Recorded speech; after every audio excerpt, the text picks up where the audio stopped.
Hi ಎಲ್ರಿಗೂ. ಎಲ್ಲರೂ ಹೇಗಿದ್ದೀರಾ? ಬನ್ನಿ ಸಿಂಪಲ್ಲಾಗಿ ಒಂದು ಪುದೀನ ಚಟ್ನಿ ಮಾಡೋದು ಹೇಗೆ ಅಂತ ನೋಡೋಣ. ನೋಡಿ, ಇದು ಚಪಾತಿ ಜೊತೆಗೆ, ಪೂರಿ ಜೊತೆಗೆ, ದೋಸೆ ಜೊತೆಗೆ, ಬಿಸಿ ಬಿಸಿ ಅನ್ನದ ಜೊತೆಗೆ, ಮುದ್ದೆ ಜೊತೆಗೂ ಕೂಡ ಚೆನ್ನಾಗಿರುತ್ತೆ. ಒಂದ್ಸಲ ಟ್ರೈ ಮಾಡಿ. ಬನ್ನಿ ಈಗ ಅದಕ್ಕೆ ಏನು ಬೇಕು ಏನು ನೋಡೋಣ. ನೋಡಿ, ಸ್ವಲ್ಪ ಕೊತ್ತಂಬರಿ ಸೊಪ್ಪು, ಪುದೀನ ಸೊಪ್ಪು ಒಂದು 2 ಇಷ್ಟು ತೊಗೊಂಡಿದ್ದೀನಿ, ಕಡಲೆ ಬೀಜ ಚಿಕ್ಕದೊಂದು ಬಟ್ಲಲ್ಲಿ, ಹಸಿಮೆಣಸಿನ್ಕಾಯಿ, ಒಣಮೆಣಸಿನ್ಕಾಯಿ, ತೆಂಗಿನಕಾಯಿ, ಒಂದು ದೊಡ್ಡ ಸ್ಪೂನಲ್ಲಿ ಉದ್ದಿನಬೇಳೆ, ಹಾಗೆ ಬೆಳ್ಳುಳ್ಳಿ. ಬನ್ನಿ ಈಗ ಇದನ್ನೆಲ್ಲ ಹುರ್ಕೋಬೇಕಾಗತ್ತೆ, ಹುರ್ಕೊಳ್ಳೋಣ. ನೋಡಿ, ಸ್ಟವ್ ಮೇಲೆ ಬಾಣಲಿ ಇಟ್ಟಿದ್ದೀನಿ. ಈಗ ಸ್ಟವ್ ಹಚ್ಕೊಳ್ಳೋಣ. ಇದೆಲ್ಲದನ್ನು ಲೋ ಫ್ಲೇಮಲ್ಲೇ ನಿಧಾನ ಹುರ್ಕೋಬೇಕಾಗತ್ತೆ. ಸ್ವಲ್ಪ ಸ್ವಲ್ಪ ಎಣ್ಣೆ ಹಾಕ್ಕೊಂಡು, ನೋಡಿ ಸ್ವಲ್ಪ ಹಾಕ್ಕೋಬೇಕು ಆಯಿಲು. ಇದು ಆಯಿಲ್ ಜೊತೆನೇ ಹುರ್ಕೋಬೇಕು. ನೋಡಿ, ಮೊದಲಿಗೆ ಉದ್ದಿನಬೇಳೆ ಹಾಕ್ಕೊಳ್ಳೋಣ.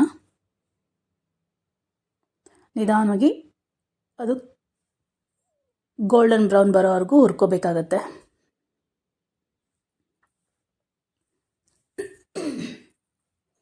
ನೋಡಿ, ಈಗ ಆಗಿದೆ. ಇದು ಇಷ್ಟಾದರೆ ಸಾಕಾಗುತ್ತೆ. ಲೋ ಫ್ಲೇಮಲ್ಲೇ ಹುರ್ಕೋಬೇಕು. ನೋಡಿ, ಬನ್ನಿ ಈಗ ಇನ್ನೊಂದು ಸ್ವಲ್ಪ ಆಯಿಲ್ ಹಾಕ್ಕೊಂಡು, ಸ್ವಲ್ಪ ಸ್ವಲ್ಪ ಆಯಿಲ್ ಹಾಕ್ಕೊಳ್ಳೋಣ. ನೋಡಿ, ಈಗ ಕಡಲೆ ಬೀಜ ಹುರ್ಕೊಳ್ಳೋಣ.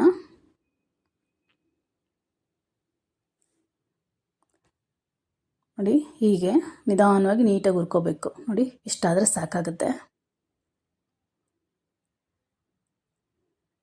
ಈಗ ತೆಗೆದುಬಿಡೋಣ. ಹಾಗೆ ಇನ್ನೊಂದು ಸ್ವಲ್ಪ ಆಯಿಲ್ ಹಾಕ್ಕೊಂಡು, ಫಸ್ಟು ಹಸಿಮೆಣಸಿನ್ಕಾಯಿನ ಹುರ್ಕೊಂಬಿಡೋಣ. ನೋಡಿ, ಈ ರೀತಿ ಕಟ್ ಮಾಡಿ ಹಾಕ್ಕೊಳ್ಳೋಣ, ನೀಟಾಗಿ ಫ್ರೈ ಆಗುತ್ತೆ. ನೀವು ಬೇಕಂದರೆ ಬರೀ ಹಸಿಮೆಣಸಿನ್ಕಾಯಿ ಹಾಕ್ಕೊಂಡು ಮಾಡಿದ್ರೂ ಚೆನ್ನಾಗಿರುತ್ತೆ. ಗ್ಯಾಸ್ಟ್ರಿಕ್ ಅನ್ನೋದರಿಂದ ನಾನು ಒಣಮೆಣಸಿನ್ಕಾಯಿ ಸ್ವಲ್ಪ ಹಾಕಿದ್ದೀನಿ. ನೋಡಿ, ಇಷ್ಟಾದರೆ ಸಾಕು. ಈಗ ಒಣಮೆಣಸಿನ್ಕಾಯಿ ಹುರ್ಕೊಳ್ಳೋಣ. ಎಲ್ಲವೂ ಲೋ ಫ್ಲೇಮಲ್ಲೇ ಹುರಿಬೇಕು ನೀಟಾಗಿ. ಖಾರಕ್ಕೆ ನಿಮ್ಗೆ ಎಷ್ಟು ಬೇಕೋ ಅಷ್ಟು ಮೆಣಸಿನ್ಕಾಯಿನ ಹಾಕ್ಕೋಬೋದು. ಇದೇನಾಗುತ್ತೆ, ಒಣಮೆಣಸಿನ್ಕಾಯಿ ಹಾಕಿರೋದ್ರಿಂದ ಚಟ್ನಿ ಕಲರ್ ಸ್ವಲ್ಪ ಚೇಂಜ್ ಆಗುತ್ತೆ. ಅದೇ ಹಸಿಮೆಣಸಿನ್ಕಾಯಿ ಹಾಕಿದ್ರೆ ಫುಲ್ಲು ಗ್ರೀನಾಗಿ ಬರುತ್ತೆ.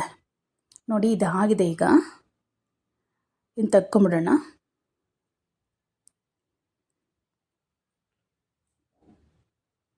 ಬನ್ನಿ ಈಗ ನಾನು ಸ್ವಲ್ಪ ಆಯಿಲ್ ಹಾಕ್ಕೊಂಡು ಪುದೀನ ಸೊಪ್ಪು ಹುರ್ಕೊಳ್ಳೋಣ. ಇದು ಕಡ್ಡಿ ಸಮೇತ ಹಾಕ್ಕೊಂಡಿದ್ದೀನಿ ನಾನು. ಇದು ಕಡ್ಡಿ ಸಮೇತ ಹಾಕ್ಕೊಂಡ್ರೆ ಚೆನ್ನಾಗಿರುತ್ತೆ. ಇದು ಸಣ್ಣ ಕಟ್ಟು, ಒಂದು ಕಟ್ಟು ತೊಗೊಂಡಿದ್ದೀನಿ ಪುದೀನ ಸೊಪ್ಪು. ಇದನ್ನು ಸ್ವಲ್ಪ ಬಾಡಿಸಾದ್ಮೇಲೆ ಕೊತ್ತಂಬರಿ ಸೊಪ್ಪು ಹಾಕ್ಕೊಳ್ಳೋಣ. ಕೊತ್ತಂಬರಿ ಸೊಪ್ಪು ಆಪ್ಷನ್ ಅಷ್ಟೇ, ನಾನು ಸುಮ್ಮನೆ ಹಾಕಿದ್ದೀನಿ. ಬೇಡ ಅಂದರೂ ನಡೆಯುತ್ತೆ, ಇಲ್ಲ ಅಂದರೂ ನಡೆಯುತ್ತೆ.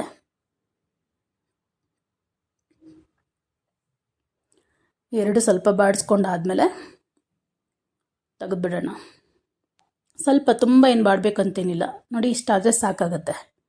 ಈಗ ಸ್ಟವ್ ಆಫ್ ಮಾಡ್ಕೊಳ್ಳೋಣ. ಇದೆಲ್ಲ ಸ್ವಲ್ಪ ಹಾರಲಿ. ಹಾರಾದಮೇಲೆ ನಾವು ರುಬ್ಕೊಳ್ಳೋಣ. ಬನ್ನಿ ಅದಕ್ಕೆ ಹಾಕ್ಕೊಳ್ಳೋಣ. ಈಗೇನೆಲ್ಲ ಹುರಿದಿದ್ವಿ ಆ ತಟ್ಟೆಗೆ ಹಾಕ್ಕೊಳ್ಳೋಣ. ನೋಡಿ, ಇದೆಲ್ಲ ಸ್ವಲ್ಪ ಹಾರಬೇಕು. ಹಾರಾದಮೇಲೆ ರುಬ್ಕೊಳ್ಳೋಣ.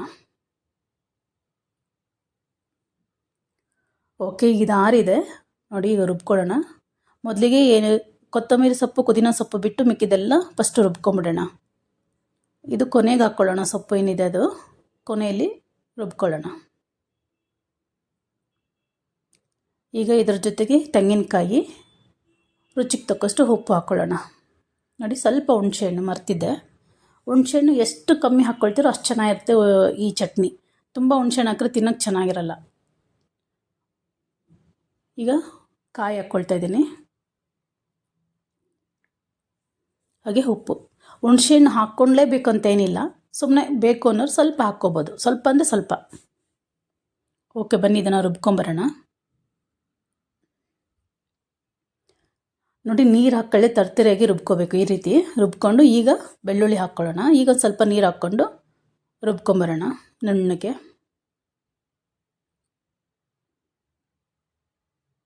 ನೋಡಿ, ಈಗ ಆಗಿದೆ. ಈಗ ಈ ಸೊಪ್ಪು ಹಾಕ್ಕೊಳ್ಳೋಣ.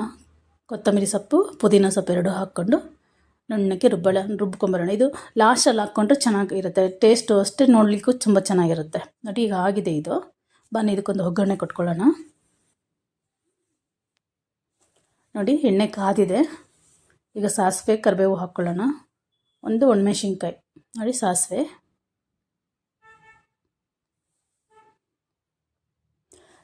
ಚಿಟಪಟ ಅಂತ ಸಿಡ್ದಾದ್ಮೇಲೆ ಒಣಮೆಣಸಿನ್ಕಾಯಿ ಹಾಕ್ಕೊಳ್ಳೋಣ.